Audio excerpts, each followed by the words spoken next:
Dante's Divine Comedy, Inferno, Canto the 18th. They met Geryon, the big winged dude with a snake body. And no, I'm pretty sure his name is Jerry. Jerry. Yeah, Jerry for short, yeah. And they saw some people sitting on the edge, or hanging around the edge, and then they left. So, we've finally made out of Circle 7, and we are into Circle 8. Circle 8, from where they are down to the center, where the pit goes deeper, is sloped downwards. And then in the center is this giant pit that goes even farther down. Right, okay. That'll lead to Circle 9, of course.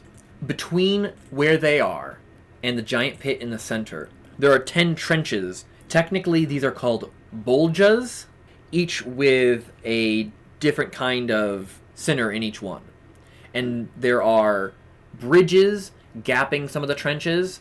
So they come up to the first trench, and the bridge is not in front of them. So they're going to have to keep walking before they get to the bridge.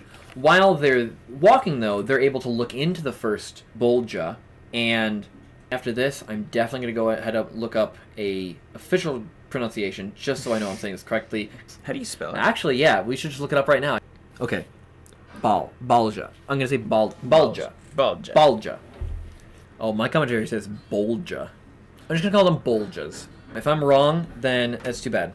I want to call them bolgias. Bolgias. No. Yeah, we're going to call them... We'll call them Jerry, too. Yeah, it's easier. So, they're walking next to the first bolja. And they look down, and inside this bolja are a bunch of people walking very fastly.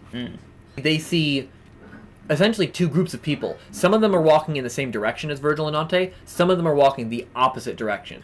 Also in here are demons. It actually specifies horned demons, so I guess not all demons have horns. Like a horned devil from D&D. And all of these demons who are walking around in this bolja with them have whips, and they're whipping anyone who is like going too slow. As they're going along, Dante actually recognizes someone. Dante calls out to him. I think I wrote down his name. I did not write down his name. Not important. Because we're just gonna call him Jerry. We call him Vinny. That's pretty close. And he calls out and says, "Hey, Vinny, what are you doing here?" Because Dante doesn't yet know what this bolja is for. Vinny says that he helped trick his sister so that his boss would seduce his sister so that he could get a promotion. Oh my gosh. That's a really messed up thing to do. Yes. Oh my gosh, dude. So, that's messed up. Now that we've seen that, this bolja is for panderers and seducers. Do you know what the word panderer means? My guess is that it is somebody who tries to flatter certain people to get something. A person who procures a sexual partner for someone. Ooh. And so you can kind of see how panderer and seducer go together. Both are kind of in a similar theme of sexual manipulation, essentially. Yeah, none of those are great at all, really. No, both of those are kind of bummers, to understate it. So they move on. They go over the bridge. It's not too hard. Virgil has him take a moment to look and see the people who are walking on the other side of the same bolja, to look at the seducers for a while. He points out Jason is here. And this is the Jason from Greek mythology. I think you're probably familiar with. Yes, the guy who... So wait, he's down here? Jason is an archetypal Greek mythological hero. Meaning he was partnered with a lot of women over his life and constantly left one for another. That is a good point, actually. So he is here with the seducers. Interesting. It's just interesting that people had some of those types of criticisms about Greek mythology. Like, people criticize You didn't think people would call out Jason for sleeping with a bunch of women? Yeah, I guess I had just assumed that was more of a modern idea. But the fact that he's sort of criticizing that means I guess that's not new. I mean, he's putting down in the 8th level of hell. They move on to the second bolja. But as they get near it, the first thing Dante actually notices about the second bolja is the smell. Absolutely awful. What do you think is in the second bolja? I'm going to say probably like sewage. It is a river of crap. Oh, I knew it. In fact, here's what he says.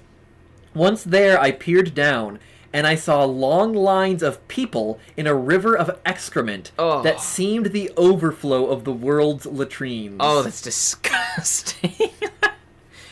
I saw among the felons of that pit one wraith who might or may not have been tonsured. One could not tell, he was so smeared with shit.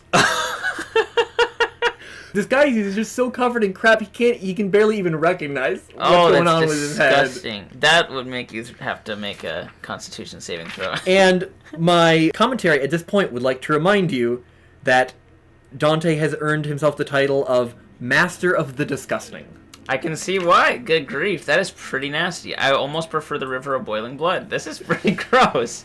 Yikes. Anyways, so he sees the guy with the tonsure, and the guy looks up and calls up at him and says, "Hey, why are you staring at me?" And Dante says, "Well, I'm staring at you because I think I know who you are. Aren't you..." And then he says some weird Italian name. Call him Al. Jerry. He says, "Aren't you Al?" We can't keep doing Jerry. No, I know. I already did my 3. Comedy rule of 3s. I already did 3 references. Rule of threes. My bad. So he says, "I'm pretty sure you're Al."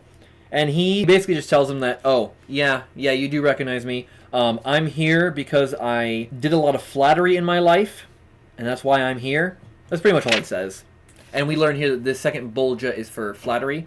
But they cross the bridge, and they move on. That's the end of Canto the 18th.